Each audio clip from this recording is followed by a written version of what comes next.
Hey everyone, and welcome back to the channel. We're back with a new guest. The guest is Mark. We'll let Mark introduce himself in a bit. We've got Lilith without a camera.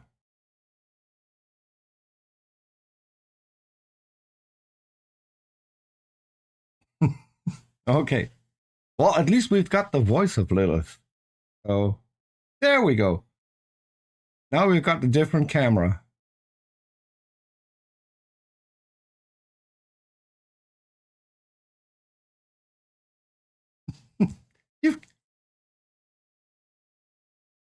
And now we've got a dog, so we can't hear Lilith. This is going to be one of those days, isn't it? Yeah, there we go. There we go. Now they should be able to see and hear you. Ooh. Okay. So, Lilith, welcome. It's been a while. It's been way too long. But, you know, life happens. Yeah, but you're becoming famous on Arn Ross' channel. I mean, I don't think famous is quite the right term. You missed a couple of episodes, and then people in the side chat are asking, where's Lilith? Show's not the same without Lilith. So I did miss those channels. I'm really sorry I missed them. If I had an option, I would have been there. It was, you saw me that time I was sick and completely out of it, and I still came. So you know how bad it had to be. Yeah. For me to not come. So that's been so much fun. It's been such an enjoyable thing when life is chaotic to have that, you know. Yeah.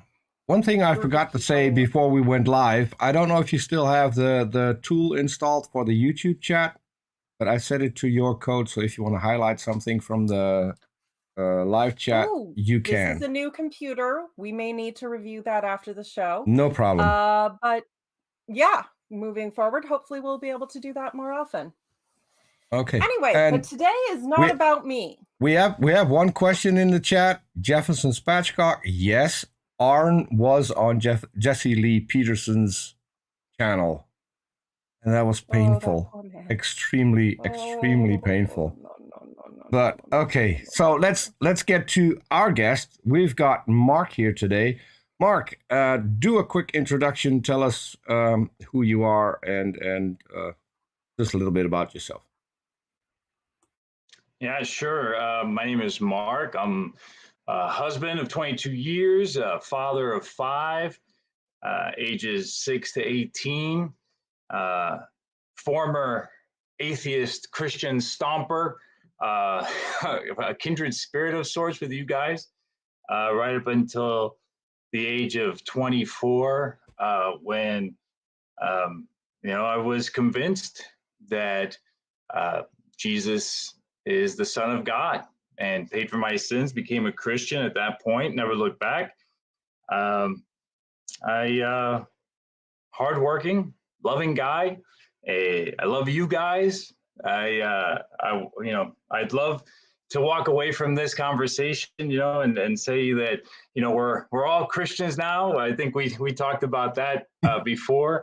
But the fact is that the most important part of this conversation, the thing that's really, that I'm hoping for, is sort of to show people that people can disagree without being disagreeable, and share thoughts and ideas and leave as friends. So that's my hope for this next hour and change.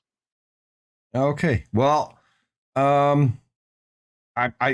can't guarantee you that we'll all be leaving as Christians, but so I can guarantee you that we won't. But it's an admirable sentiment. And while I find I very often do match people's energy online, which does sometimes mean being very disagreeable, but I do appreciate and respect people who are willing to actually talk and, more importantly, listen so that they can understand your perspective, even if they're not necessarily going to adopt it. Just know what you're talking about, at least. And we can say that the last few people that we had on the channel, at least we left on a friendly basis. We had good conversations. The guy that preceded you was a guy that I had been fighting with on Twitter for 3 years. I asked a co-host, someone who's not usually on our channel, I asked him to co-host.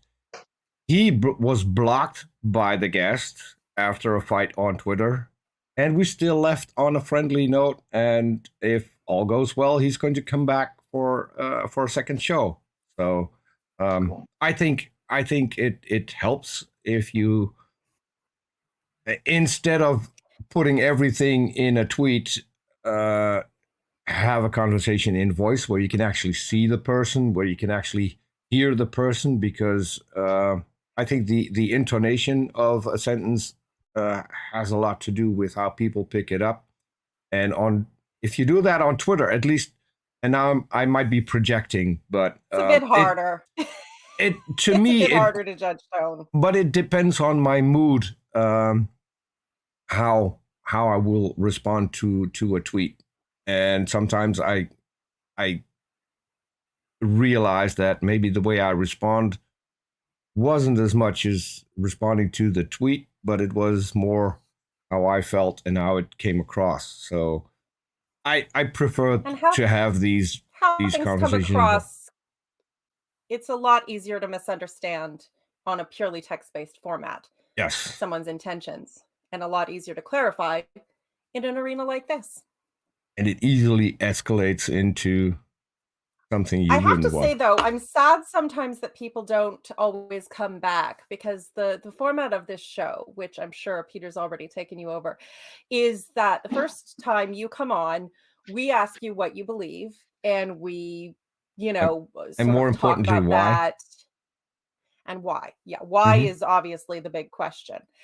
And then if you return, then you get to ask us what we believe and why. And we can, that's obviously that's never been the topic. We have had a few recurring guests. They never want to grill us on why we're an atheist. I don't know why that is. I know, and Joe Nola, a freaking Jesuit priest. I talked to him, lovely man, lovely, very sweet man. But I'm like, come on, come at me. You're a Jesuit. Come on, you can challenge me. He's like, I don't know if I can. I'm like, you're a soldier. Act like one. Yeah. Yeah, I'm like, you must know something theologically that would stump me. Come on. Yeah, you would think. I'd like to commit to come back. I mean, we spoke quite a bit, Peter, and I love what you're doing here. And so, regardless how I assume I'm expecting this to go really well, and I'd love to come back and ask you guys why it is that you believe what you believe. So that's exciting for me, and that's definitely something to look forward to for me. Great, cool. I really hope that is going to happen. But let's get to the topic of today. So you said you were an atheist until in sometime in your 20s, and that's when you converted? Yeah. So people say that I'm logical, or I try to put everything through the lens of logic, and sometimes to a fault. I know that's the one steady argument in my marriage is, sometimes it's not about figuring out what's wrong or figuring out why I feel a certain way. Sometimes it's just, I feel this way. And so as an atheist, I was raised and educated in public schools, and I learned about evolution, and, I watched a lot of daytime TV and a lot of late night TV, and I picked up all of the things, all of the counterpoints to Christianity, and in particular Catholicism, which was where I was raised in the Catholic Church. And one of the things that Christians are sorely lacking in is apologetics. And I remember having conversations, with my mother, who, was so hurt that her little boy was an atheist, and just, throwing all these things at her, right, about evolution, about, the billions and billions of years of the universe and whatnot. and she couldn't answer me. And I would tell any Christian who tried to convert me, listen, I'd be an idiot not to believe if there was anything to believe, right? Why would I ever choose on purpose to burn forever in a lake of fire? That sounds ridiculously stupid. And but a Christian after Christian after Christian, they fell to the most, the slightest bit of scrutiny. And so I went along thinking Christians were idiots. And I met my wife in the 8th grade, and she would, she'd tell me off for cursing, and she'd slip notes to me in the 8th grade with Bible verses, and she was cute, so I didn't give her the full stomp the Christian treatment. I just gave her my sort of shrugging atheist bit, and flash forward 11 years, we're still friends. We see each other on occasion, and I'm on a date with some other girl, and she shows up in that same restaurant, and I call her over and we catch up, and we go to dinner the next night, and I'm hearing about what's going on in her life over the last bunch of years that I hadn't. And I said to her, I don't believe. Some part of me would like to. And I gave her the whole, it's easier. It would be easier in my life if I could just believe and have faith. But I can't see a reason to. And so she gave me an apologetics book, and I read it. Yeah, and I started to realize that Christians actually do have answers to all of these objections. I started to sort of dig deep into that whole world, and it kind of cracked the door open in me to say, well, all right, God, let's say you're there. Let's see some evidence. Let's see, because that's the next step, right? This is a spiritual thing. We can debate evidences all we want, and for everything that the atheist side says is evidence against, the Christian side can offer some level of explanation. To date, and I've looked and I've dug deep, I haven't seen anything that an atheist has produced that is full on, incontrovertible proof that the Bible's wrong or mistaken, or that there are any lies in the Bible. Like I told Peter when we first spoke, if that ever came out, if you could prove any part of the Bible wrong, even a small part, the entire Christian faith would crumble, because it's all based on the fact that the Bible is the Word of God, that it's inerrant, cover to cover. I mean, the claim is there isn't a mistake in the book at all.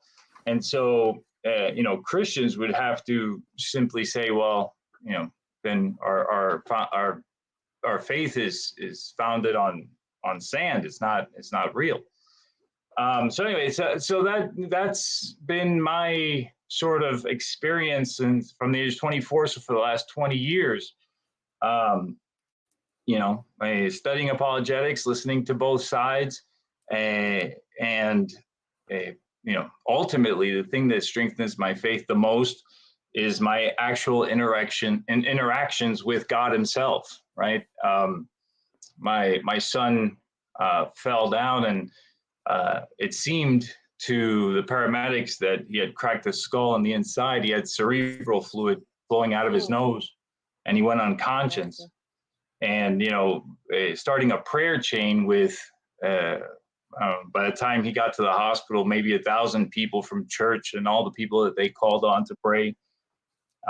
My son was helicopter lifted to the hospital, and by the time he got there, there was no cerebral fluid flowing through his nose. He was wide awake. MRI proved that there was no big deal, and the doctor yelled at me and said that I scared the paramedics into wasting resources and getting and having them airlift my son when there was nothing wrong with him.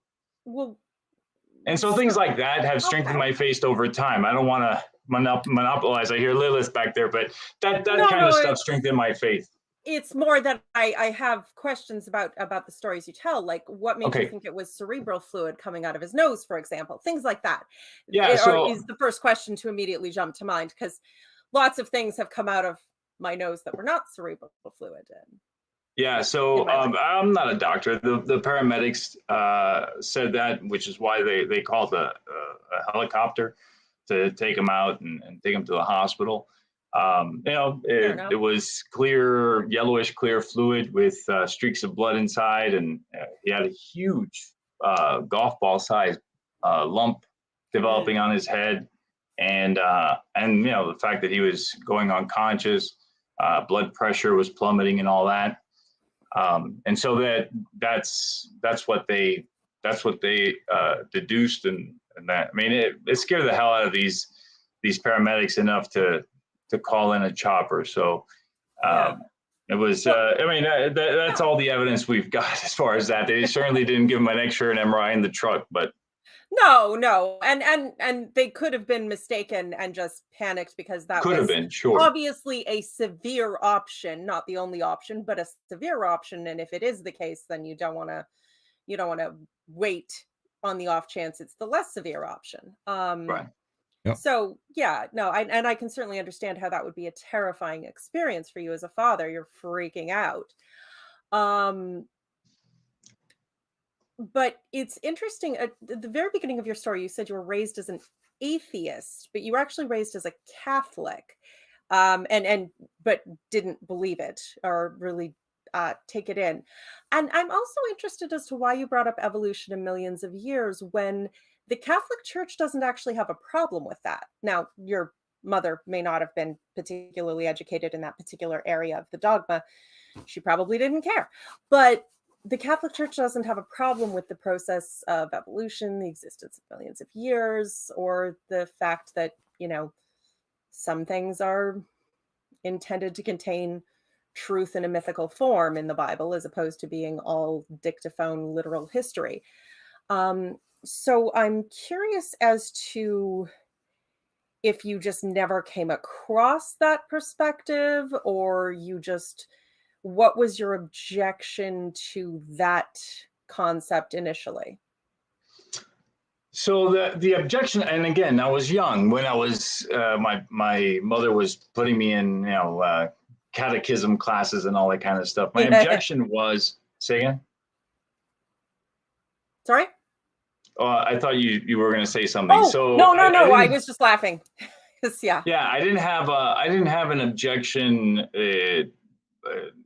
Or I didn't know anything enough about what the Catholic Church believed. And if I may be wrong on this, but I think that the Catholic Church only sort of recently kind of opened the door to that possibility. I don't know. I was never deep into it, but the idea was that God didn't create the universe, right? Science class explained to me that it happened by a very natural process. There was a big bang, and all of the matter and all of the energy in the universe was contained in this. At that time, in the 80s, as it was taught to me, it was an original mass about the size of our sun. Interestingly, over the last 40 years, science has kind of come to terms with the fact that this origin point is smaller and smaller and smaller. And I think they're down to what, pinhead now. I don't know. And eventually science, I think, will figure out that the Big Bang came from literally nothing. But it comes to a point, because of course the universe is expanding, and then if you do the math backwards, the universe is contracting. And as we look further out in space, we essentially see back in time, because light takes time to travel. But there's a certain point at which we can't look any further back, because essentially everything was too densely packed, and it wasn't, I guess you could say, see-through. And it's very interesting. Physics is awesome, really interesting. I guess part of the reason I ask this is because you said if it could be proven that anything in the Bible is wrong, Christianity would fall apart. And that is part of how my Christianity fell apart. But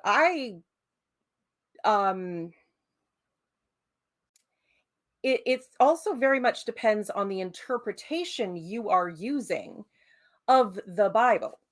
There are, it's been known for centuries that Moses didn't write the books of Moses. They were attributed to him as the books of the law and were assembled into the current form of the Pentateuch, though some of the writings may have been pre-existent at the time of the Exodus, or at the time of the return from the Exodus, because the Persians would let you go back and be a vassal state, but you had to have a written law, so you were organized, which fair enough.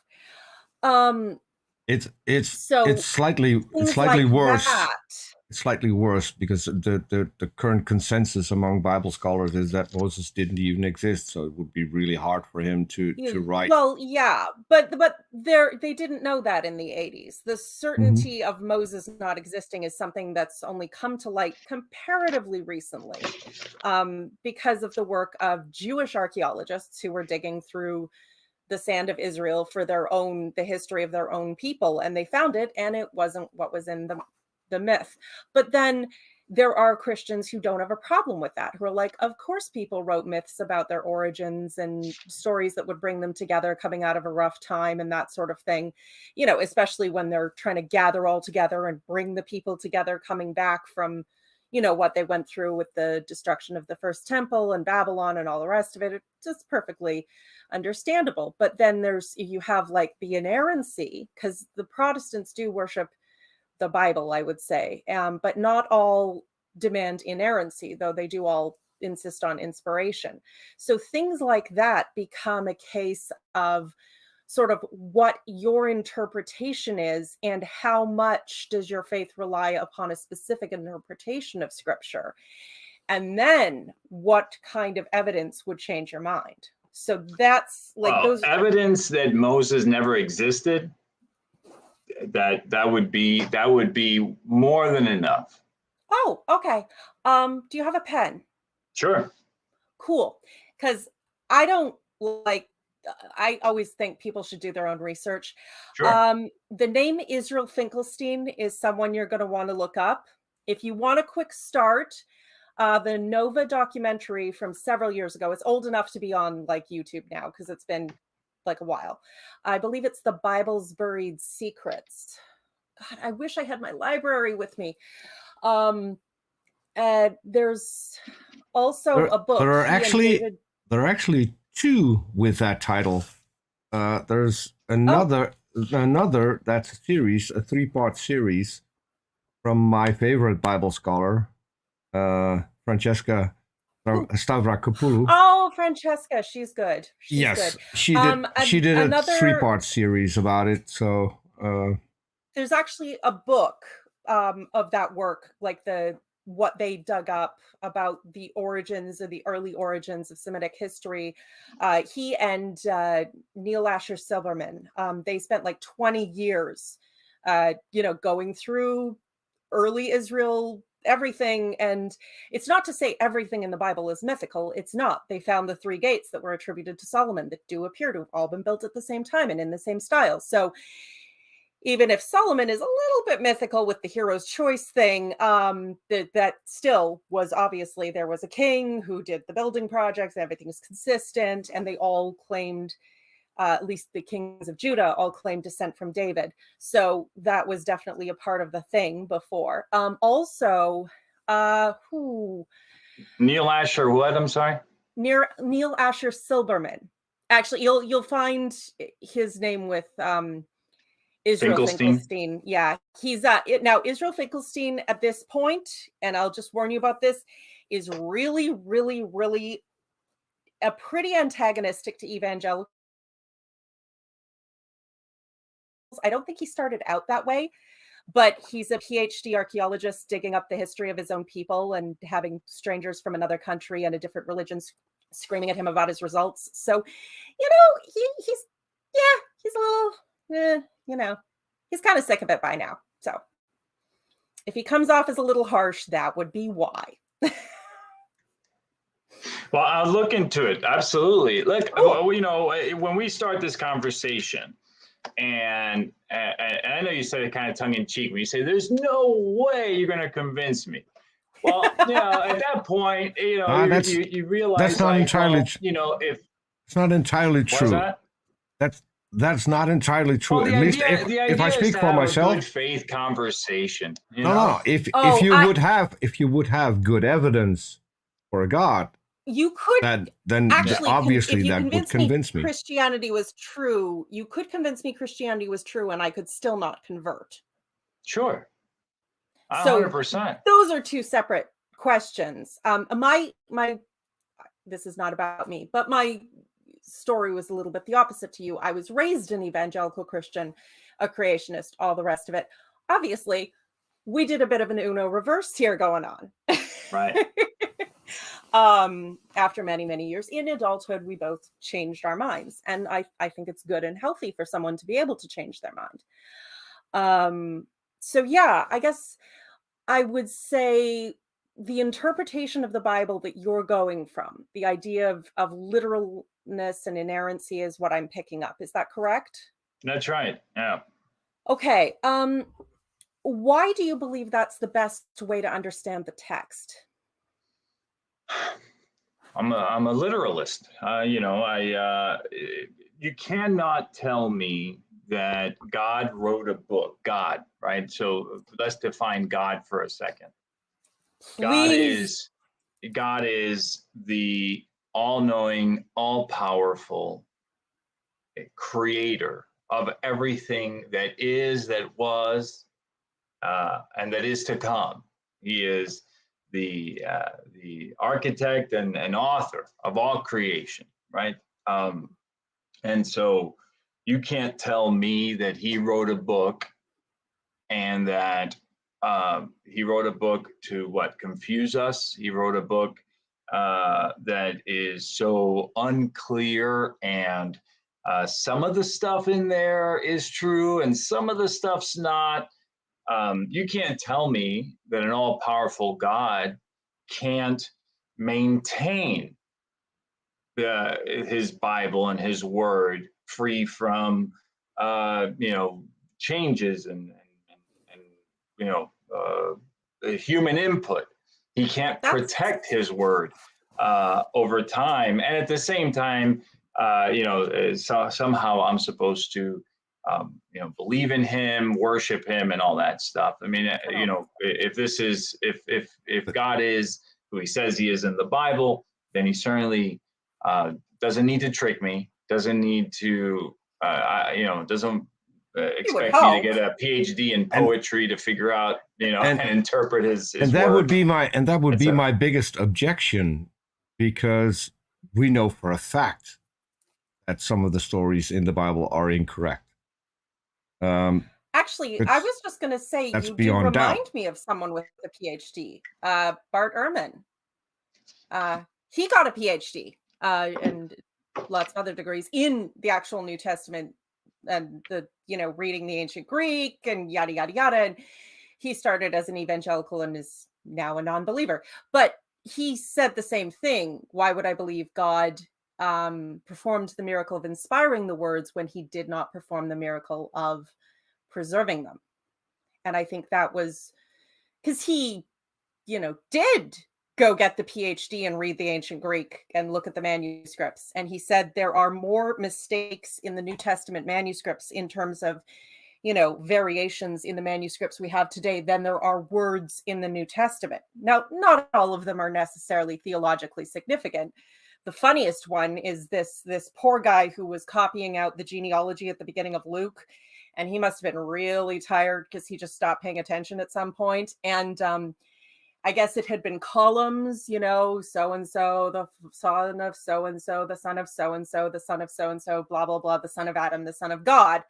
And I guess he was zoned out copying because it was very boring. And he started reading across. So you ended up with God, the son of some, you know, Balthazar or whoever, some random guy in the middle of the list of names. And it was just I do want to do a shout out to someone in chat, because we also have a PhD in chat, PZ Myers, who probably will take umbrage with most of the Old Testament, as in the creation story, as in True.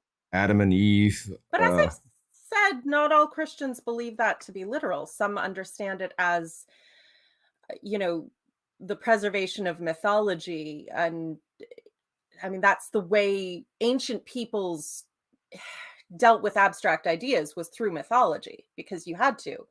If people didn't write, and most people didn't, and you had a complex idea, the best way to preserve it was to carry it in a story, where even if some of the minor details changed, someone's name, where it was located, the core of the story, the value, what you loved, hoped, feared, honored, that part would be preserved. So that's. I have a question for Peter. Peter, you said that we know to be true that some of the stories in the Bible are simply not true. Yeah. Can you tell me which? The easiest one is Adam and Eve. So we know for a fact that, and the reason we can confirm this is with what we see going on with cheetahs. What you would have is a genetic bottleneck. The genetic bottleneck isn't there. And we see this in cheetahs. Cheetahs have dipped below 10,000, and it's possible that they will die out because there's not enough genetic diversity left to keep the species alive. So starting humanity from two people, first of all, would have been impossible. But we also can look in our genetic material and see that there has never been a genetic bottleneck. So the story of Adam and Eve, the story of Noah's Ark, they cannot have happened because that would have left a marker in our DNA, and that marker isn't there. And that's only one of the few. What about the human genome? I'm sorry, I thought you were done. Yeah, no, go ahead. Go ahead. Human Genome Project saying that we come from a single male, female, all humans. No, that's so the head of the understanding by creationists. The head of the human genome, the head of the Human Genome Project is an evangelical Christian, and so what they've come up with is mitochondrial Eve and Y chromosomal Adam. Y chromosome Adam. Mitochondrial Eve would align with the story in the Bible, because they've dated mitochondrial Eve back to about 6,000 years ago. But if you know what mitochondrial Adam, Eve like is, 10,000 years before that. Yeah, Adam. Sorry, go ahead. I think it's even more. I think it was 100,000, but I'm not sure. I haven't looked at the latest numbers. Mitochondrial Eve was far older than No. 6,000 years. No, the latest one. Look it up. The latest one is about 6,000 years ago. But what is mitochondrial Eve? Mitochondrial Eve is the most recent common female ancestor. Most with recent, fully matrilineal lines. Yes, but most recent will already give you a clue that there are older ones, and there are, in fact, dozens of older ones that go much further back in time, which makes the Bible story, as in creation, being about 6,000, anywhere between 6,000 to 10,000 years ago. That just doesn't work, because mitochondrial Eve has predecessors who are much older than that. And what does the atheist believe? That many humans evolved? Nothing. Okay, I have to correct you on this. Atheists don't believe anything. Atheist is just a response to one single claim. And that is the claim that a god or gods exist. We don't accept that claim because it hasn't met the burden of proof. And that is it. That is all an atheist is. Okay, so Other than that, what does Peter believe? What does Lilith believe about how humans came on the scene? I'd actually really like to speak to this, Peter, because I was raised as a creationist. Go ahead. So I understand, and I'm not blaming you for this. I was raised as a creationist, and it took me many, many years to learn specifically the types of deceit that were going on to create a false understanding in me of what evolution was, so that it would be absurd and I could stick with creationism. So I have a bit of a pet peeve about that, but that is like, there are specific people who deliberately did that. You are not one of them, to be clear. So it's important to understand that from an understanding of evolution, and again, this is not something that is specifically atheist, the best, most prize-winning author of biology textbooks on evolution is a Christian. I believe he's a Catholic. He's argued in court for evolution, and he's a devout Christian. These are not two different things. Another one, I'll get into that list later. So these are not mutually exclusive things. But what is important to understand with evolution is that there was never a first human, because individuals don't evolve, populations evolve. The whole population, there's variation, small variation. We think of mutations like, I'm missing a hand, or I have 7 fingers, or something, big and obvious and out there. But mutations just mean any unexpected variation in the codes of your genes. And some of them have no effect, and some of them have a beneficial effect in some area, but maybe, there's a cost benefit balance there. And whatever works, works. And that's what carries on. So that there never would have been a single person where you go, you are the first human. Bing. It's rather a case where, if you like, in Richard Dawkins' The Ancestor's Tale, he does a sort of a thought experiment where, imagine you had a time machine and you go back, say 100 generations, and take a member of the population from there, or 10,000 years, or even, whatever. You go back some specific length of time and take a member of the human population. Now, you would, hypothetically, be able to interbreed with that person. You could create offspring. I mean, if you don't have to try it, but you could. You take another jump back, even just 10 generations, 10 generations, 10 generations, 10 generations. You keep jumping back. At some point, you're going to pick up someone who you would not be able to have, like, you would not be what's called chemically interfertile. You would not be able to make baby with that person. But the persons that are closer than you, like the, whatever number of the previous 5, you could make a baby with. And this is something we see in nature with things like mules. Horses and donkeys have common ancestry recently enough that they can have offspring, but the offspring are usually sterile, but not always. Every once in a while, we have the saying, once in a blue moon. The Spanish have the saying, I believe it's the Spanish, have a saying that's basically when a mule gives birth, which is something like that, because mules are usually sterile, but not always. So every once in a very great while, a mule will give birth. So it's a family tree, basically, all branching out. But you can go back, as far as you want, but it's always about small, gradual gradations. It's like going up a ramp and trying to figure out at what grain of wood you hit the second step. The analogy. I hear you, and I understand that.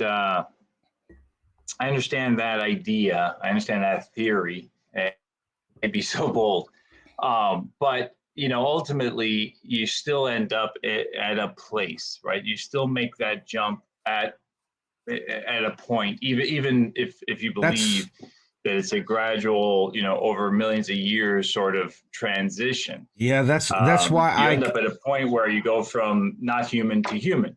That's why I can maybe come up with something that is a better analogy to grasp. So imagine that you have a gradient, right?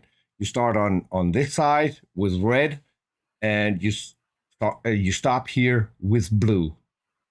If you go from red to blue, there won't be any point where you can point to and say, okay, now it's red. Now it's blue. Oh, the beard fallacy. Yeah. Or when you go back from blue to red, you won't be able to pinpoint, okay, this is the point where before it was blue and now it's red, because it's a gradient. Same thing happens with any living species on the planet. It is a gradient. It is a slow transition from one species into another. And it doesn't mean that there's no answer possible. It just means the answer can't be that precise. You can't pinpoint it. You'll have a range. Yes. Mm-hmm. I mean, it's sort of, the Christians end up in a bit of a disadvantage when that's the case, don't we? I mean, we're making a claim that's pretty precise, and we're we're putting out there, a reason, and a pretty precise outline of what we believe. It feels a little, easy to just kind of, say, well, there's a gradient.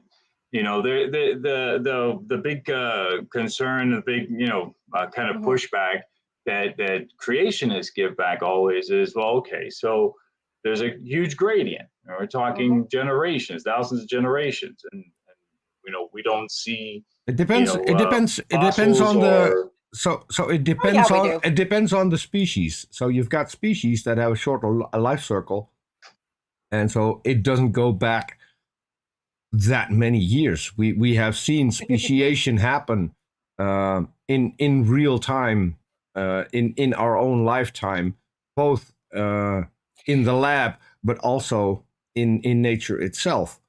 So we can actually observe it depending on the lifespan of the species. Now, humans have a much longer lifespan, so we won't be able to see a lot of the changes, but we do see changes. So there are, at the moment, there are mutations all across the world. My favorite one is a family in Italy that has developed a mutation to where they're no longer susceptible to heart attacks, for instance. Oh. Which would Please, be let's get that in the rest of the population. I want that. If we can get yes. intermarry them here? Yes. Yeah, the problem with humans is the big problem with humans is there are so many that it will be really hard for new things to fixate into an entire species. Although it's not impossible. I mean, it'll take a while, but it takes longer. Yeah. I mean, I have, when I was still a Christian, I worked at a church, and my deacon, she was an evolutionary biologist, and they would do evolutionary experiments on like fruit flies, because couple of reasons. Fruit flies die really quickly, so you can get so many generations, and absolutely nobody has an ethical problem with killing fruit flies. I'm not cool with killing chimps. That's not cool. But fruit flies, like, ugh, you want to kill a bunch of fruit flies? We're cool. Not worrying about that. So, there were multiple advantages, and then they would, expose them to different things and weigh them and see what happened in response to this and that stimulus. And some of it was, genetic level changes, and some of it was just responses to environment and all that kind of thing. And so, she didn't go over too much of it all the time, because, who wants to talk about work off the clock? But I guess I'm saying I genuinely do not believe a single thing about Christianity is true. And I'm basing that on years and years and years of research. Nonetheless, it is possible to be a believer to be Francis Collins, is like a C.S. Lewis type Christian, also an evolutionary biologist. He says the evidence supporting the idea that all living things are descended from a common ancestor is truly overwhelming. As a Bible-believing Christian, I would not necessarily wish that to be so, but if it is so, it does not serve my faith well to try and deny that. So I guess I'm saying there's more than one way to take certain things, and it might be worth exploring that, because I'm not trying to just get in there and rip out everything. But I do think it behooves us all to inspect and understand subtleties of our own belief systems as much as we can. And well, I mean, I hear you, and I'm open to it. One of the things on your fruit fly example, though, did they ever end up with anything other than a fruit fly, or were they just micro variations? Evolution means they could never end up with anything other than a fruit fly. See, that's another creation. So we've reached the end of evolution. No, not at all. Not at all. It's that it's again another deliberate misunderstanding created by creationists, that things change from one thing to a different kind of thing. That never happens. It's just that if you go far enough back, we're all the same kind of thing. Do you know what a eukaryote is? Sorry, I was muted. So that's the law. Sorry. That's the law of monophyly, what you're talking about. And there's an easy way to explain that. So you've got 5 children, right? Yep. Okay. So at some point you will have grandchildren, and then you will have great-great-grandchildren, and then you have great-great-great-great-great-grandchildren, right? At what point would you say they're no longer your descendants? Never. They exactly be my descendants. Exactly. Sure. So, and that's the same thing in evolution. So if you start out with fruit flies, you can get to a completely new species, but they would still be fruit flies because you can't outgrow your ancestry. And if that makes any sense. Well, I'll take the silly example, which is, how is a giraffe and a pineapple related? The idea being easy. that easy. I can answer that. Absurdist. I can answer that. Yeah. Both eukaryotes. Eukaryotes. Say that again. They're both eukaryotes. Eukaryotes.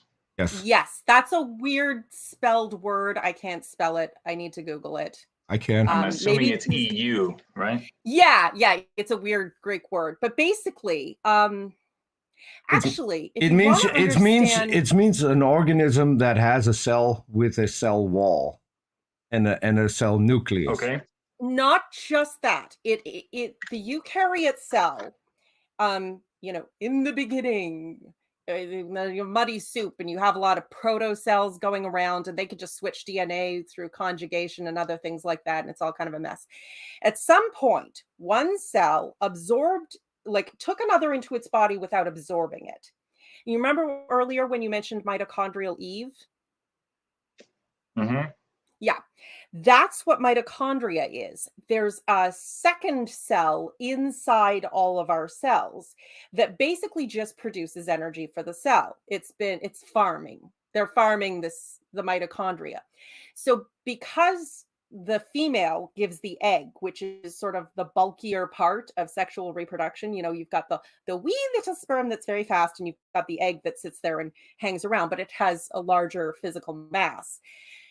It's the one that contributes the mitochondria, and that mitochondria has its own DNA sequence. It also isn't subjected to the same kinds of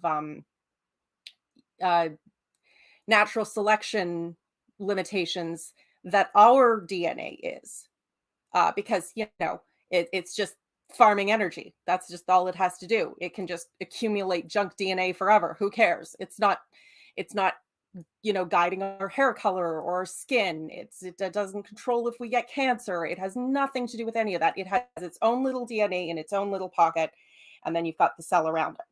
So you can sequence both of those DNA, And the mitochondria are really great for a time clock, obviously, because like I said, it doesn't get controlled by external factors to the same degree. And that, by comparing, you can compare like the rates and the different, um, the different rates of mutation and yada, yada, yada to get a clock. And the mitochondria all trace back. You can trace back and see how far divergent you are from anything alive looking at the mitochondria, at least dealing with eukaryotes. Prokaryotes are a whole different ball of wax, and I'm not getting into that because I don't have enough expertise for it. But it's it like I really found I've been corrected. I've been corrected already. PZ is in the chat and says some eukaryotes have cell walls, but not all. I'm going with the guy who's actually. Thank you, PZ. Yeah. He works as an evolutionary biologist. He has all the degrees and fancy stuff. So if anything I say is wrong, PZ, I apologize and I defer to your expertise. I mean, all right. So all that's really interesting, and I hear what you're saying, and it's sort of how we ended up with now this newfangled physics talking about multiverses. Is we couldn't explain everything in a single universe, so now we need endless universes. I don't think that's and so it feels like there's hold on. Time out. I recently was part of a conversation with Sean Carroll. The whole multiverse thing, that's not a thing. So there are people, but it's not the way we understand it. No, it's not a thing at all because we cannot investigate. So we could never make the claim that there are multiple universes because we can't see past our own universe. Maybe there are, maybe they're not.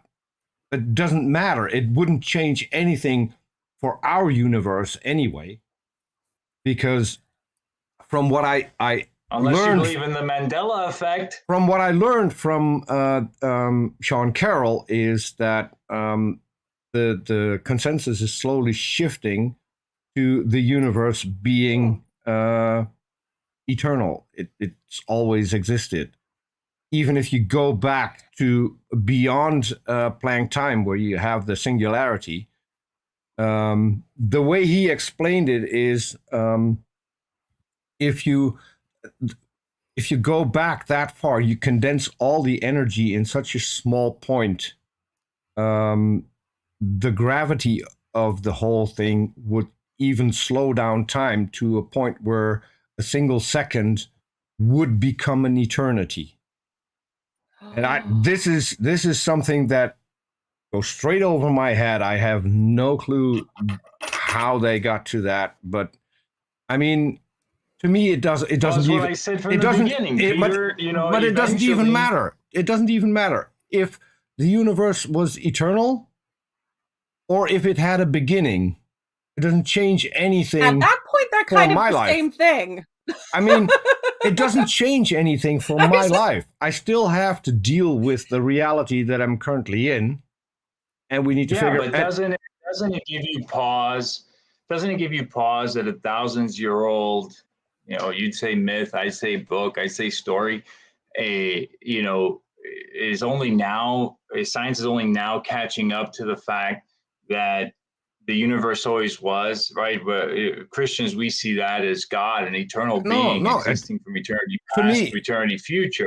To me, that's really understandable because as we progress, our knowledge gets better, but we also get better tools to investigate the surroundings that we find ourselves in. So they've currently launched another telescope, which gives us better images of deep space, which gives us the replacement of the Hubble.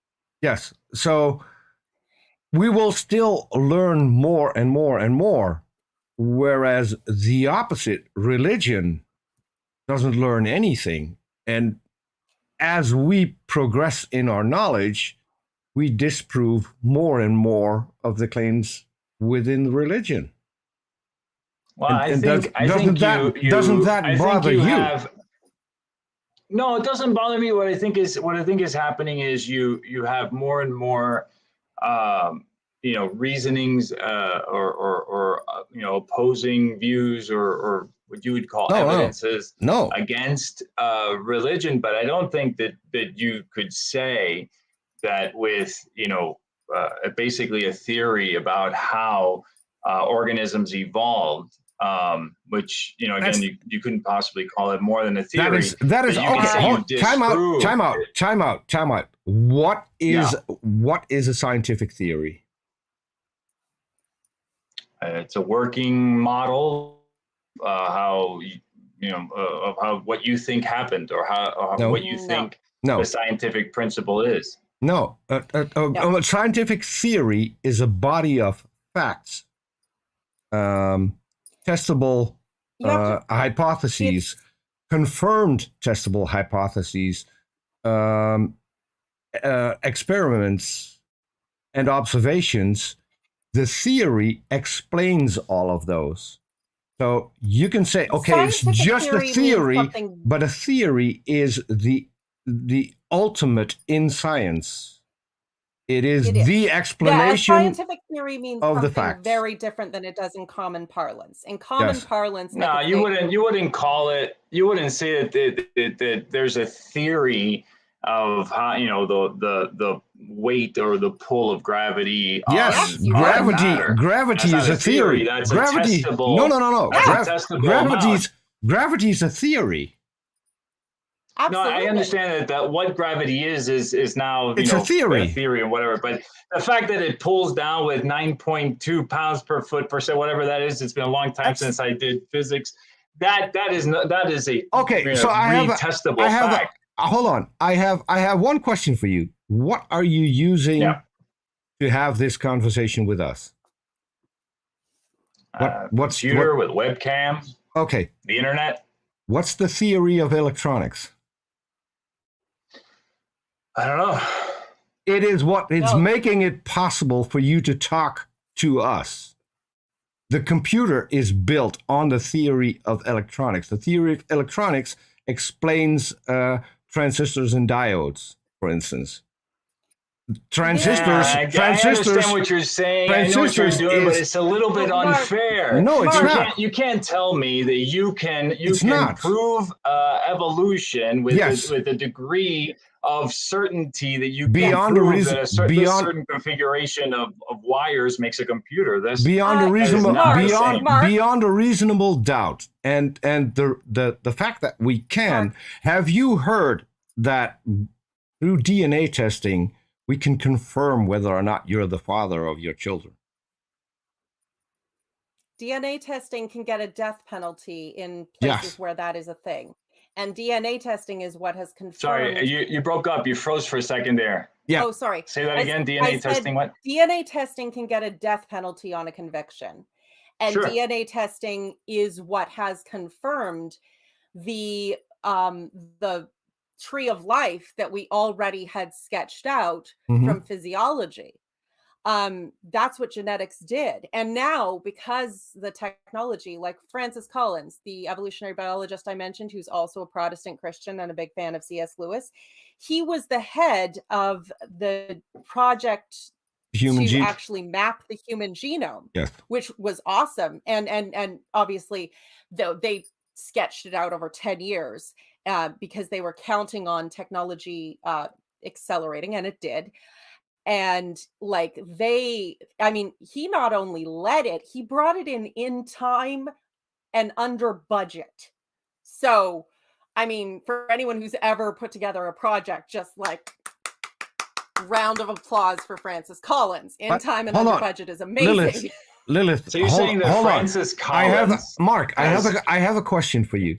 Do you accept the fact that through DNA testing, we can confirm whether or not you're the father of your children? Yes, we do.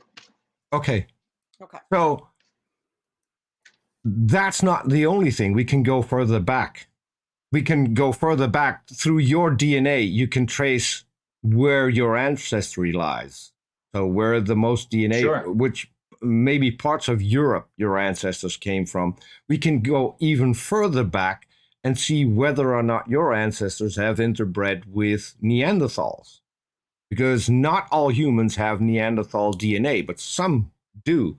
And we have Neanderthal Most DNA white in order people to have about confirm that. 3%. Okay. So, But Yeah, you're they not were going to able to- find any proof in the DNA that I am in any way related to some sort of primate. but here's the kicker. You are But a here's the primate. kicker.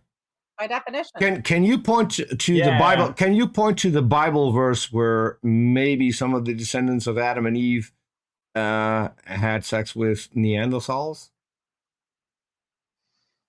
Can I point it because of the Bible and so it says so in the Bible? No. Why I doesn't mean, the I Bible? don't know, Why wouldn't the unless, Bible? Neanderthals Why are wouldn't? some strange sort of- version of the Why Nephilim. why wouldn't the Bible mention it that there was another human race that we interbred with that has since gone extinct? Why doesn't the Bible mention that particular human race? Well, it does mention that we interbred with Nephilim, for example. But the And Nephilim then weren't there's human. also all kinds of. Hold on. There are humans. The big Nephilim giant weren't humans human. that Hold on. Oh, now don't start about the giant humans, because this is a fun fact. I used to be part of a forum that was called Pix 5000, worth 500 or worth 1000. I forgot. This was a forum for people who use Photoshop. And they would have contests, and you would be given an assignment, and then you would make your Photoshop, and then it would be judged, and then the one with the best Photoshop would win a certain prize. One of the contests was make an archaeological dig where they find a giant skeleton. Yes, where all the pictures on creationist websites of giant skeletons come from. from your friend. From that particular contest. And I wasn't good enough back then to participate. A friend of mine did, and he got a prize. I forgot which one, but he won a prize actually with one of those. I think we've all seen it. The big, huge head and Yes. little guys trying to scrape it. Yes. Those are all Nice one. fakes. They're great fakes. Yeah. And by now, I think I could make one myself. I mean, if you send me a picture of you digging something up, I could probably put you in an excavation where you're digging up a human skeleton, a giant human skeleton. No. Easy. No, because this is my favorite, and this is something I've run by PZ Myers, and this is because a lot of creationists they have a faulty understanding of evolution, and I've tried so hard to explain to them why that what they think they understand is actually not what evolution is. And so I ran this question by PZ Myers, and he said it was a good question. And I said, if you understand evolution, explain to me why, in terms of evolution, a griffin could never evolve on Earth. And he thought about it, and he was like, well, maybe on an alien planet. No, because you have that. No. Okay. No. So, and a griffin could never evolve on Earth. But you have to understand a little bit about evolution, about the family tree of life, to understand why that would be impossible. So yes, if a griffin is ever found, then there's an exception to evolution. Please let me know. That would actually be really cool. But I think, and we've all, I think, at least in some of these topics, perhaps wandered a little bit beyond the bounds of what we personally know, because what human beings have learned, especially in the last like 50 years with the rise of technology, and like things have just taken off, and you need a certain amount of knowledge in any number of categories just to be able to understand what's going on in the field. So you have to have a certain amount of respect the people who've put in the work on whatever that is. But at the same time, it's like, I think it's reasonable to expect, you have to expect that experts are going to produce something you can rely on. Like, I don't even slightly understand quantum mechanics. It's all about probabilities of like where the electron is, the likelihood that it'll be in a state at a certain time. I don't know. It's completely unintuitive. It's the most unintuitive thing in the entire universe. Why do I believe it? Because I have a computer in my hand. Because the reliable predictions that technology that produced were so precise and so reliable that they were able to take technology way more advanced than what took us to the moon and put it in the palm of my hand so I can play stupid little farming games. So even if I don't understand it, they brought home the bacon. They did a real thing. No, I get it. And the moment that science can give us some sort of a reliable, predictable, repeatable thing where we can actually see one species or one kind turn into another kind. I realize species, they evolve within their kinds. We have already. Multiple times. With what? Unless you mean it in the sense that's impossible, in which case, okay, so doesn't predict that at all. So we're just slightly past the hour. I wanted to mention that because you didn't want to run too late. Right. I'm more than happy. I'm more than happy. Just getting good here. We're getting. I know. We're having such a good. I told you. Here's a couple of things. You guys throw a lot of stuff at me. Hold on. A couple of quick things. I just want to hear. I want to hear your words on a couple of quick things, if that's all right. Yes. Okay. So, I take it, Peter, you don't believe that there were giants on Earth ever. No. And so I wonder what your feelings are on like the monoliths on the ancient buildings with the 20-foot high doorways. The all of the ancient writings where it seems like all these cultures have giants in their lore and whatnot. we know how the pyramids were built. Because there are manuals on how they built them, and we found those. We know how they transported the huge stones. We know how they erected the large obelisks. And they've replicated all of that with those ancient methods, and they work. It's all done by humans. It's incredible. It's incredible work. I mean, granted, if you see how they cut out the stones, for instance, they did that with I think it was copper tools, but they also had stone hammers in which they just bashed away, and when they had a hole, they would light a fire in that hole and make it extremely hot. Then after they had lit that fire, the surroundings of that would be easier to cut. That was one of the tricks that they had. They had several tricks, which we now know. Can you lead me to someone who explains this? I'd like to look into it. I could lead you to someone, but this particular person doesn't have a YouTube channel. I talk to her every once in a while on a creationist YouTube channel. By the way, one of the. If you send me any kind of literature on it and stuff, I've been under the impression that we still didn't know how it was done. No. I will ask her and see if she can throw me a few links. We talk. We both have an aversion to Kent Hovind, the Young Earth creationist that runs the channel, has an aversion to Kent Hovind. So that's where we meet. That's where we meet. And I'm actually friends with this guy who got kicked out of Dinosaur Adventureland. He's a really cool guy. So if you want to jump on one of his shows sometime, he's a cool guy. I consider him a friend. I make artwork for atheist channels. There's one exception for a Christian channel. That's his. I made his logo, and I made a sting, and I'm currently working on another bumper video that he can use. But he's a really cool guy. When it comes to evolution, I can actually hook you up.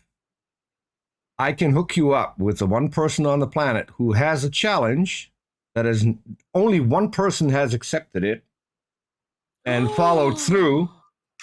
And that particular person is now his wife. So that can't happen to you. But I can hook you up with Arn Ra, and he will prove. I don't think he's into guys anyway. No, he will prove evolution to your satisfaction, but you have to put in the work. The moment you commit, you have to put in the work. And at the end, it's not that you will believe in evolution, because no one does. You will accept the science and you will see that it is done correctly.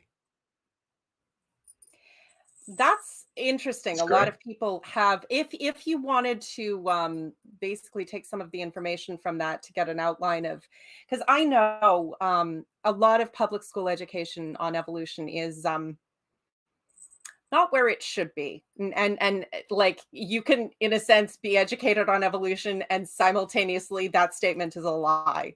It's one of those things that, because there's been so much pushback on it, some of the teachings can be very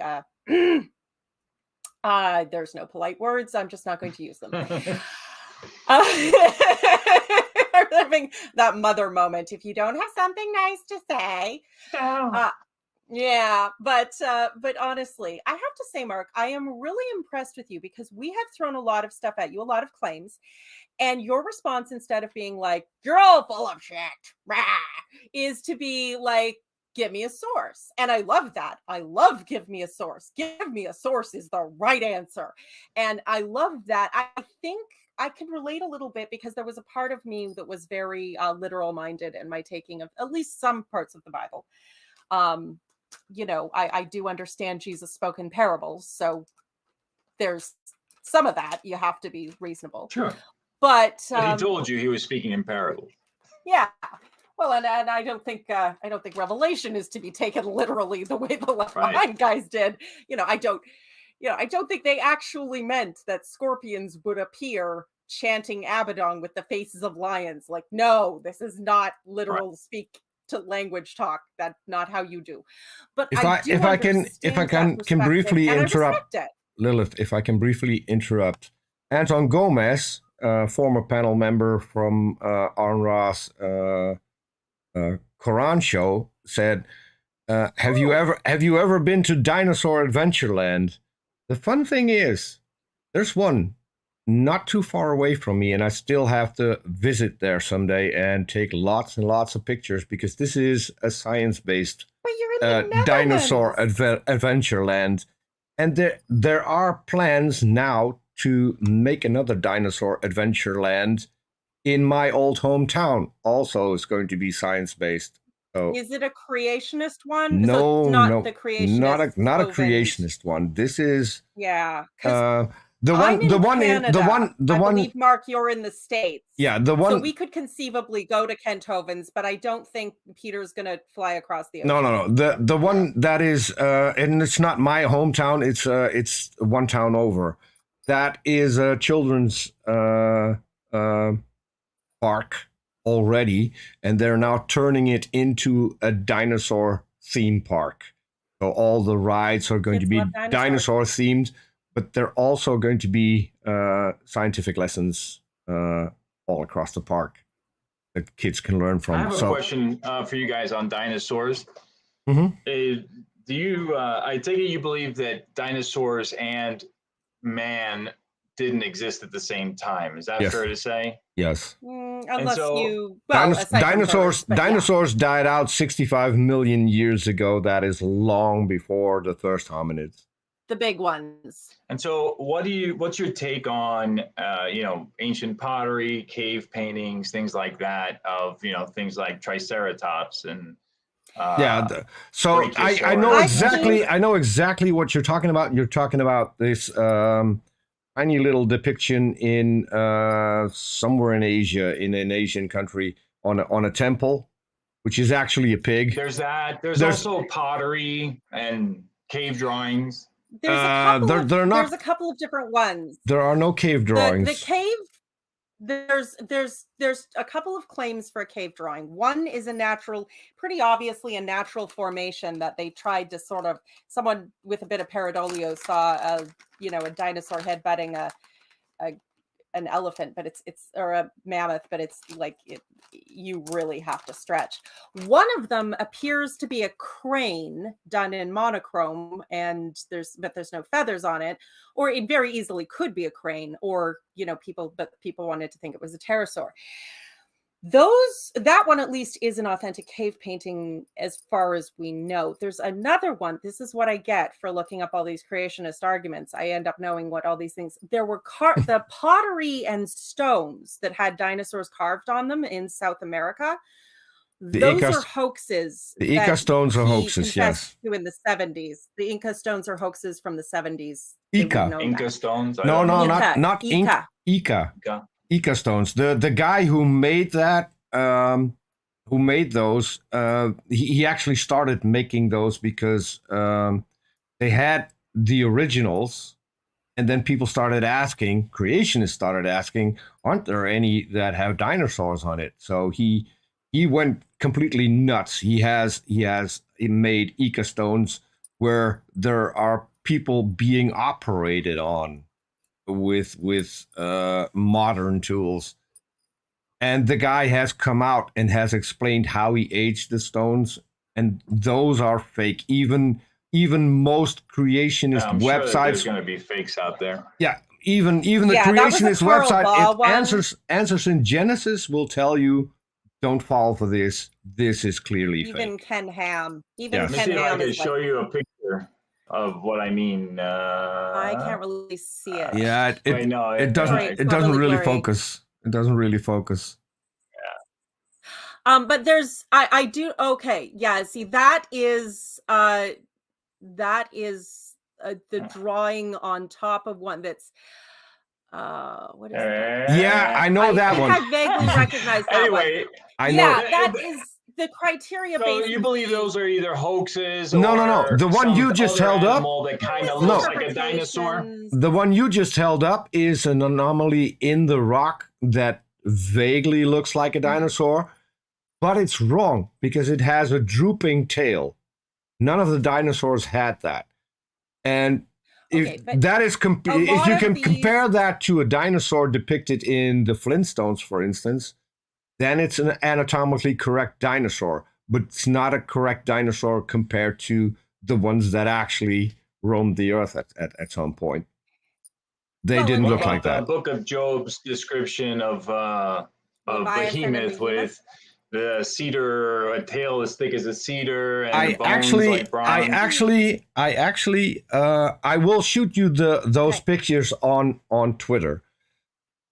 Have you heard of the pencil cedar? Pencil cedar, no. The Lebanon cedar. The cedars of Lebanon. No. The pencil cedar. The pencil cedar. The Lebanese pencil cedar. It's there are several names for the same thing. We think of cedars that we see in North America that are these big bulky trees. Those are not the ones in the Middle East. The Lebanese cedars often look kind of honestly like an elephant's brushy tail. But there's a couple of other things. They say the sinews of his stones are wrapped together. Dinosaurs did not have external stones because we know that because birds descended from dinosaurs. Whole other thing. We'll get into that some other time if you want. But it also says that he pierces through snares with his nose. Now tell me something. Can you think of a beast that can trip a snare with his nose? That is big and solid and quite intimidating. Because he pierces through snares with his nose. That's part of the Job description of Behemoth. That's part of the Job description of Behemoth, and it matches an elephant.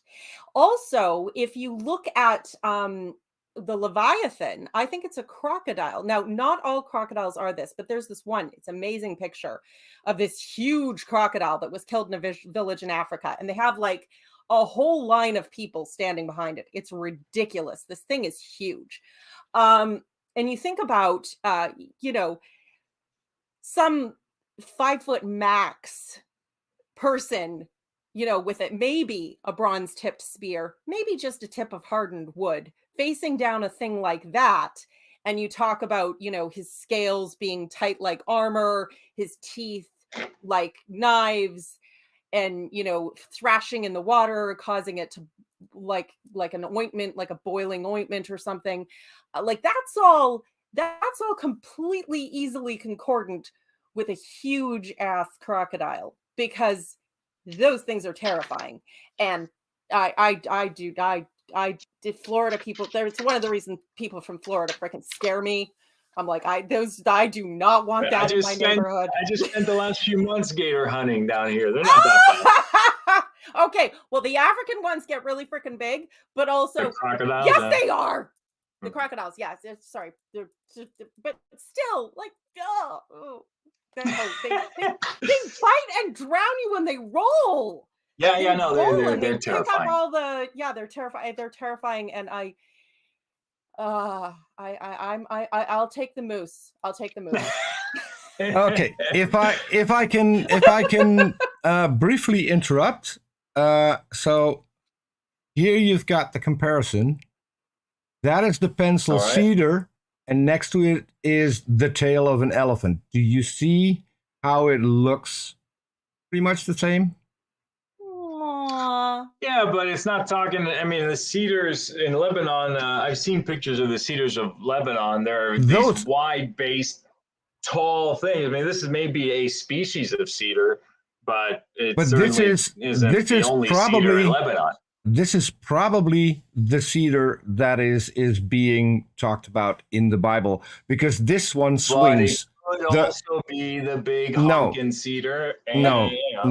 And these ones blow in the wind. And you know what the biggest problem with that whole thing is, because it also talks about the a behemoth testicles. His stones are in his sinews. I already mentioned that. Dinosaurs do not have testicles.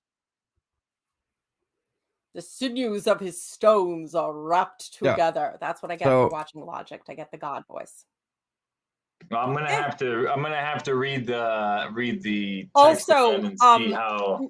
Also, just a point, if you're looking for a thick tail, given that the sinews of his stones have already been mentioned, it is possible that it could be referring to a different tail, which is indeed very intimidating if you've seen any nature documentaries featuring elephants. And I'm like, okay, that's nope. I'm just saying, if you're looking for something thick and stocky, it fits the description. Okay, if we want to cut it off at about an hour and a half, we have a couple of minutes left, and I really want to get to one question that we haven't asked and you haven't answered yet. So you said you were an atheist. What? Because it's two questions. First of all, what convinced you that a God exists? And one of the things that I've been asking pretty much every Christian recently, and no one can give me an answer. Why should we believe the Bible? Yeah, so it was really apologetics, right? The Christians that had answers to all of the objections that I had. I know that those answers aren't accepted by some, but the fact is that I don't feel that it is impossible or completely wrong, the answers that they have. Noah's flood, I believe that the evidence that exists can be as the creationist describes it. The layers and the sediments and all that stuff. Let me cut in real quick. Yeah. When did Noah's flood happen, according to you? I don't know. Approximately. You don't have to. You said the thing. You don't. No, Peter. He said he doesn't know. That's an honest answer. That's an honest answer.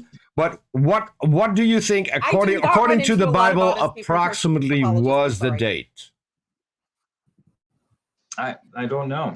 I don't know. I'm sure I heard what. Well, what most Bible apologists theologians- websites would put it about 4,300 years ago. Okay. Well, if they're yeah, Well, if they're I have a apologists, question. like, How come that both Egyptians and the Chinese, the two major civilizations at the time, have a continuing history from before and after the flood with no interruption whatsoever? and the Mayans. Yeah, but the Mayan didn't have a lot of written history. That we do have signs of their civilization. We don't have a lot of writings from the Mayans, but we do have from the Well, you know, the fact is that a worldwide flood is a myth that spans the entire globe. I mean, from the Nope. New World to No, I just Asia told you it to doesn't. whatever. I just told you it doesn't. Oh, but it doesn't in the China exception and to in the Egypt? exception. Yeah, Egypt No. has a continuing history.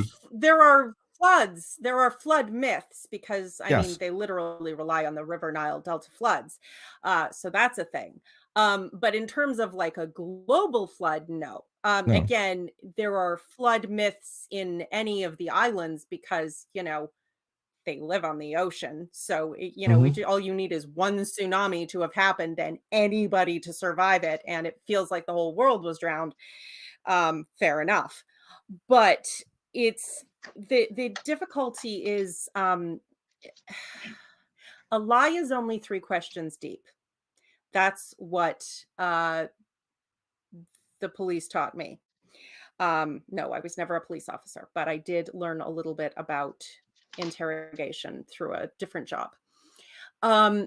There's a lot of these things where there's a surface level explanation that's plausible, but if you dig down, it falls apart. And this is one of those things because I feel like if we get into all of these things, we're going to be here for the rest of our lives. And not that I mind talking to you. You're a lovely person to talk to.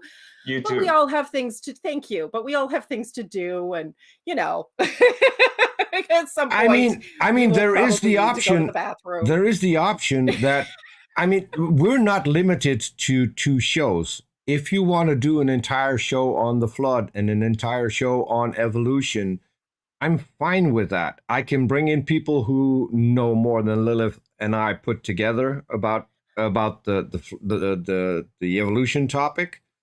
When it comes to the flood, I may know a guy who has done an extensive series on pretty much everything that debunks the flood.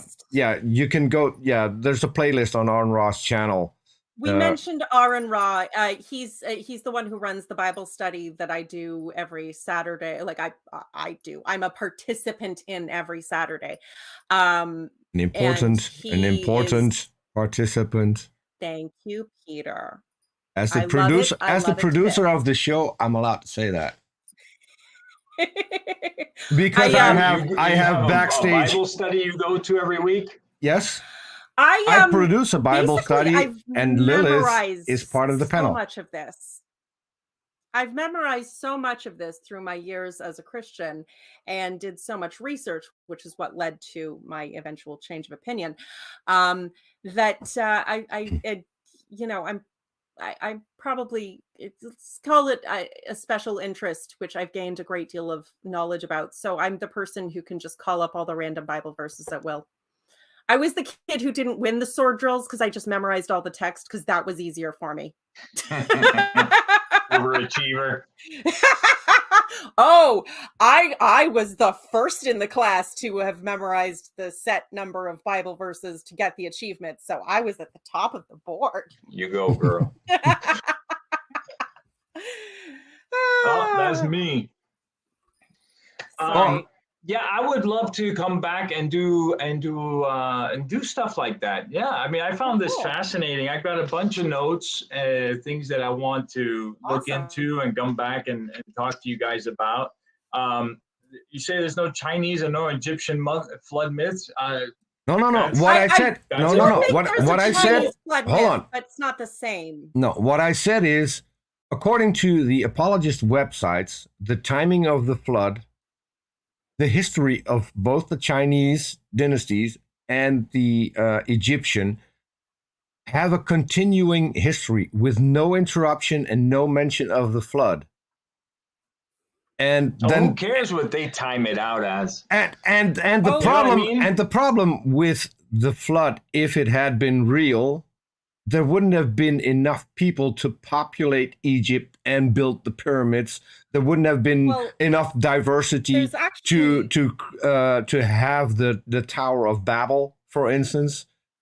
All those things, it's and actually those very are interesting. yeah, those are things going through the timeline within the Bible that are impossible. And the astronomy is how you know that their dating is accurate, because and the Babylonians in particular, because they do clay tablets with the cuneiform. So, or not the Babylonians, the Sumerians, my apologies.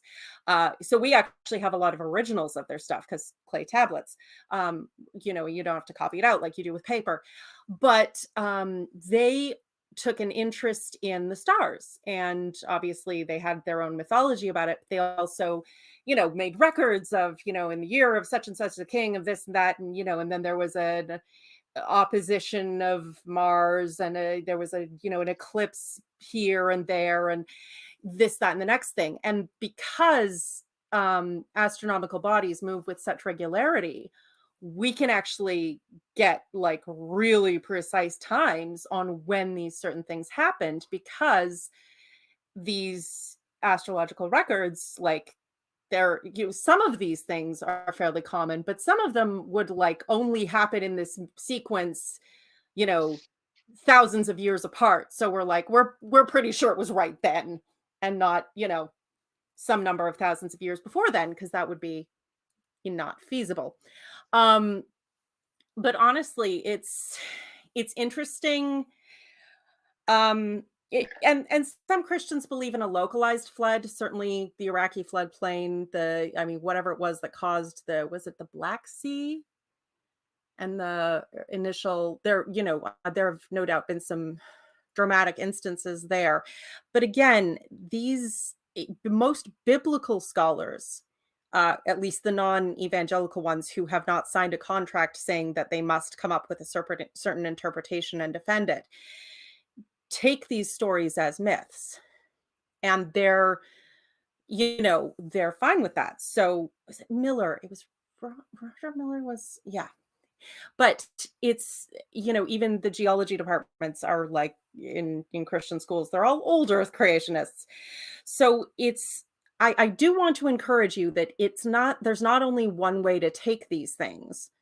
I think there's a certain room for mental, you know, flexibility and consideration of, you know, maybe current evangelical leaders are incorrect about how the material was originally intended to be taken. That's a different proposition from it's all false and wrong and lies. Those are two very different propositions. So yeah, I mean, I definitely want you to look into things, but I don't want you to feel like, you know, if this one thing is wrong, I have to throw out everything I've ever believed and just start over from scratch tomorrow, because that is not ideal for anybody. It's not practical, and it's also not the case. That's crazy. It's also not the case because most Christians accept modern science, and they have no problem combining that with their God belief. Admittedly, don't think about science, it. Christians are the reason for, you know, the bulk of science, universities, everything else. Christianity is the single greatest source for good.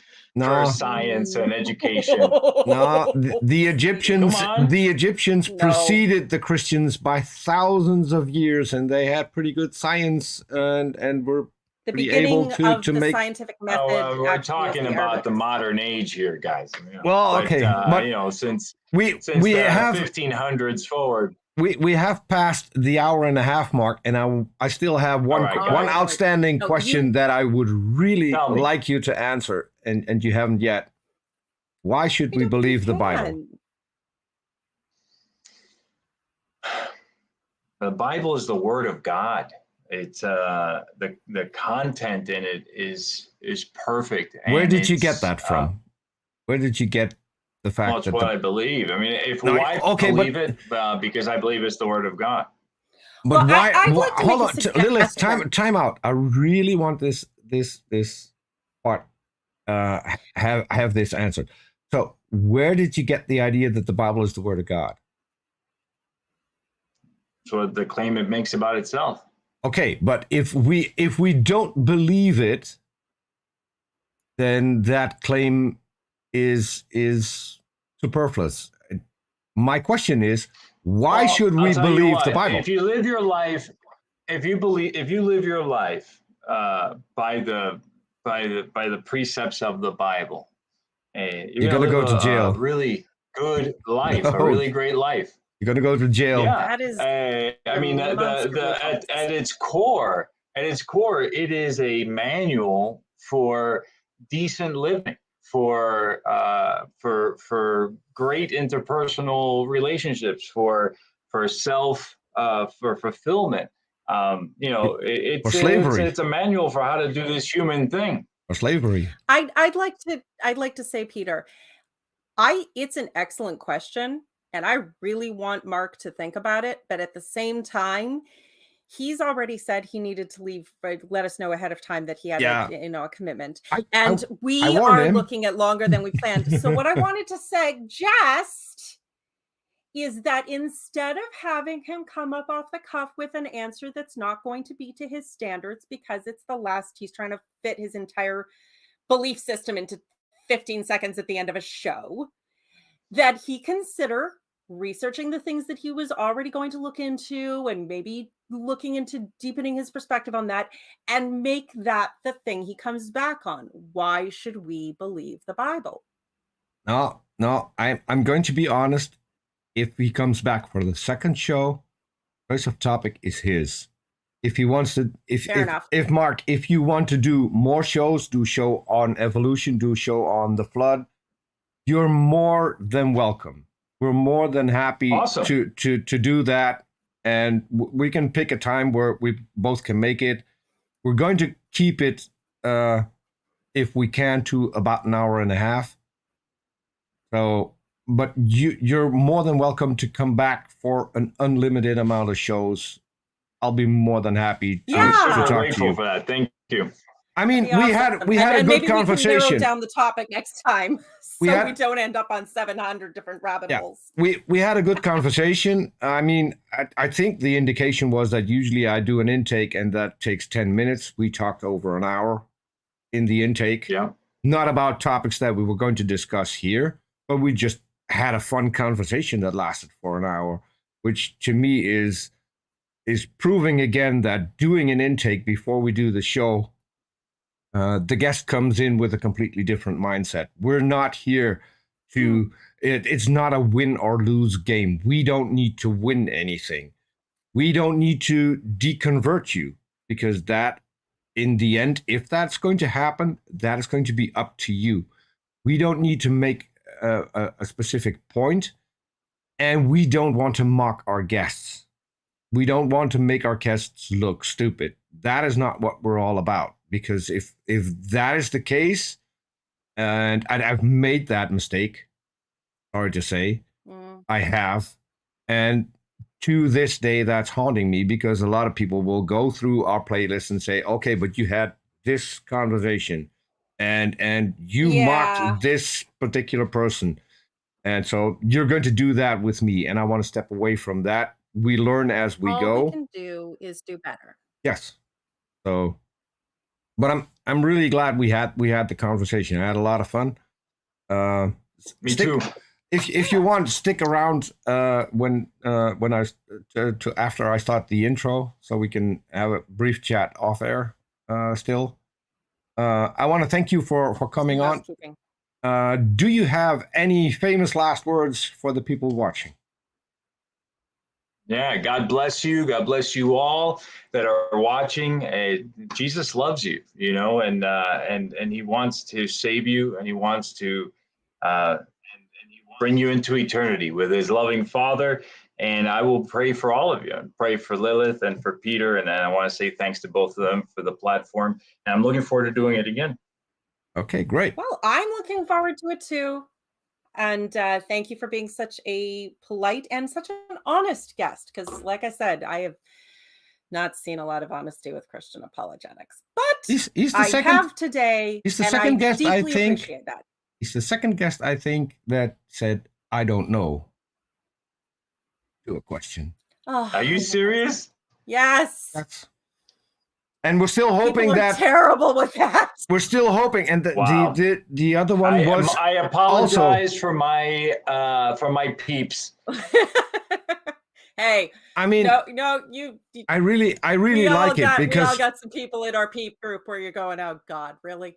Come on. To me, it's a sign of honesty. If you don't know something, instead of making things up in order to fit the niche that you're in, that to me is dishonesty. If you would have given me an answer that you wouldn't stand behind, or wasn't really your honest answer, that would have been a bad thing. But both Lilith and I both hosted the guests who said, I don't know. The other one is a youth pastor. I'm still hoping that he comes back. We suggested that he would do this show. He wanted to have his the youth of his church watch the show and then come up with questions and then come back to us. I'm still hoping that is going to happen. I offered to do this when that the church should put up a projector and they could ask us live, the entire group of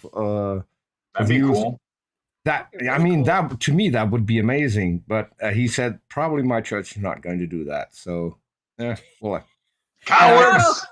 I can't blame them. Hey, you know what? Getting minors on camera is there's some problems with that, and yeah, so I can understand that they might be, have some liability concerns or whatever. It is what it is.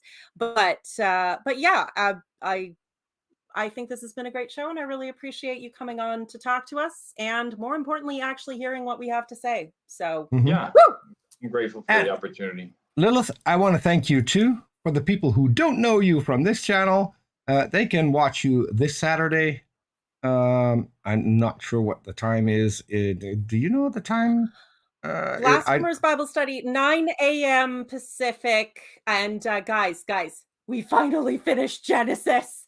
Yes, finally, we made it through. We're on Exodus. It's only going to run for another 23, other 23 years, I think. So I'll be on here with fake teeth and a cane. I'll be 83 when it's over.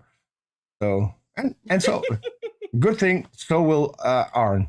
I mean, but I want to thank the people who have been in chat. I've seen a lot of the usual names. Thank you all for joining us, and hit the like button, leave a comment down below because that helps the algorithm. Be kind to Marc.